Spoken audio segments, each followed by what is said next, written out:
So we're doing the air conditioning in this 2013 Lexus RX 350h, taking the temperature from the center dash just off to the passenger side, humidity and temperature. As you can see, I just pulled it out right there, and you've seen that little itty bitty spike right there as I pulled it out and put it back in. The temperature currently coming out of the dash is 39.3 degrees. This vehicle has been sitting, as you can see, is out in the middle of the sun, and this has been parked out here all morning. So before I started this a couple minutes ago, it was about 135 degrees inside the cabin of the car, sitting in the sun, roasting all morning and afternoon. It's 2:44 in the afternoon right now. I started this up about 15 minutes ago, so the cabin temperature has gone down and equalized out. And we'll go through, you can't see in here. Instead of standing out here in the sun and me roasting in the sun out here, we'll look at all the vitals on right here from the comfort of our seat, with me having 39-degree air blowing over me, nice and comfortable. I could back up here and look out at the set of gauges. Now, if you were an instructor in a school, all your kids could have these, and you can have little screens, and you can be seeing, if you had 15 students out there working, you could monitor every student, what he is doing on every car without having to travel from student to student. You could look over his shoulder from the comfort of your desk or a work stand within the office. You could be in an air conditioning office while your students are out in the shop where it's 110 degrees. How's that? So you get your pressures, your temperatures, everything is right here. Now let's see what, you know how the guys go out, let's see what RPMs do on this compressor here.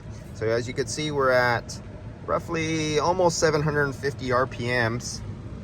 And if you take a look at our pressures and temperatures, and I'm going to try to get the RPMs and the screen in at the same time, and I'm going to raise the RPMs up to about 1700 RPMs.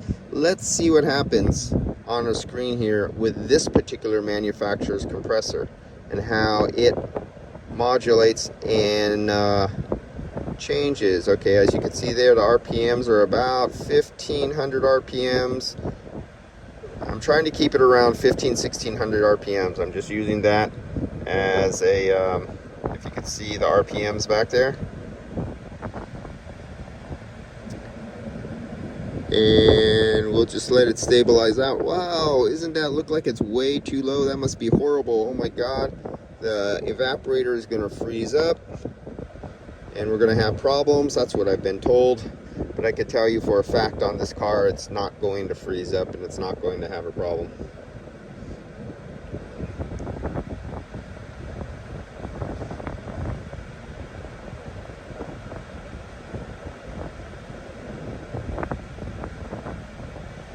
So we're just resting, just watching real carefully over a long period of time.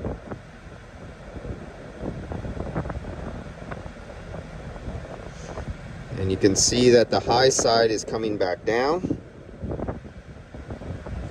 Now this particular compressor and this AC system on this vehicle, it's 73 degrees outside right now. This vehicle is sitting in the sun, as you can see.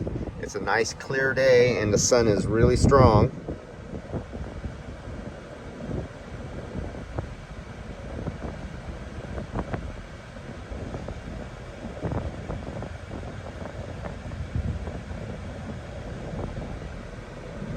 Keep an eye on the RPMs there. I'm trying to hold it steady.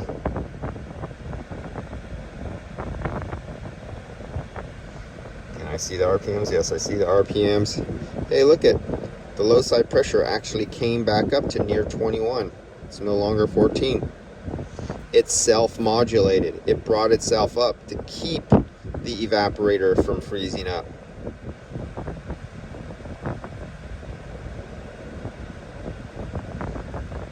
So what we're doing here, I'm going for the maximum cold temperature. And this all gets a screenshot. I take a screenshot of just this scale right here. I take a screenshot, goes into customer's invoice, goes into customer's invoice. I take the data logging. As you can see here, we've got as low as 35 degrees Fahrenheit.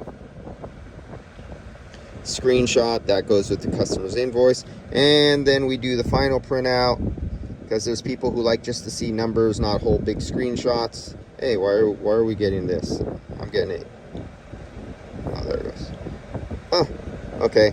I'm having a little issue on using my pad to get the data sheet printout right now. I'll get back. I'll do it on my phone. And that's it.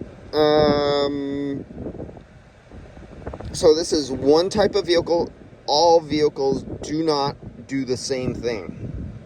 There's other vehicles where at this exact same temperature, exact same pressure, if I go to that vehicle over there, for example, and we ran both of these vehicles identically out here in the sun, did the exact same RPMs, I'm going to tell you that that vehicle right next to me right there might be about 31 psi on the low side, but still have about 37 degrees or so.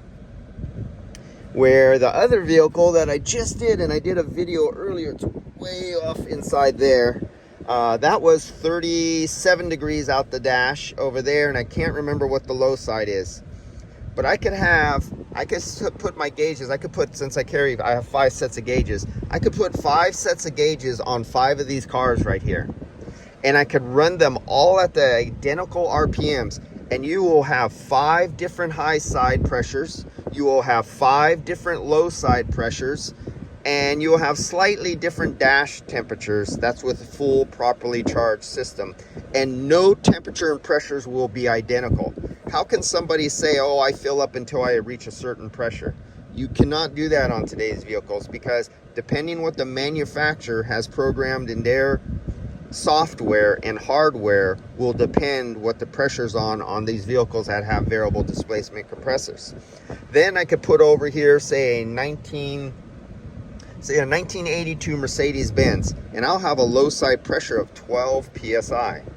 And for, depending on which model I choose, 12 psi at 1700 RPMs for that manufacturer's car will be normal on the low side. And the high side might be 250 psi. And you go, oh my God, that compression ratio is so high. And oh my God, 12 psi, guys will freak out and say, oh, that means your evaporator's freezing up. No, it's not freezing up.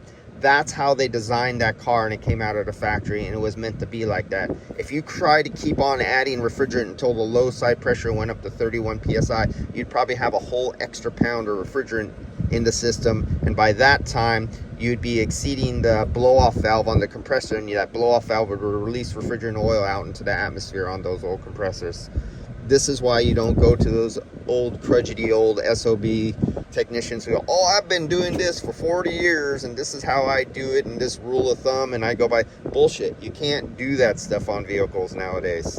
I'm sorry guys, but I've been watching some videos of some training classes in automotive where instructors are improperly teaching their students, and I talked about this video, but I've been seeing a few more where the instructors are improperly telling their students what is averages and how to do vehicles.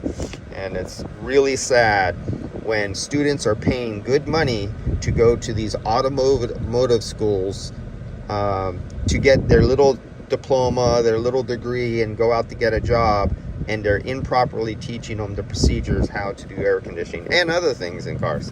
But that's my pet peeve, and that's my rant for today. I'll see you later. I'm enjoying sitting here in this 37-degree air that's blowing over me. And for you guys who are in Dubai and Fiji Islands and over in Indonesia and who watch my channel where it's hot and sweaty and humid, you enjoy your heat, you enjoy your humidity, and I'm going to sit here and enjoy 37-degree Fahrenheit air. See you guys.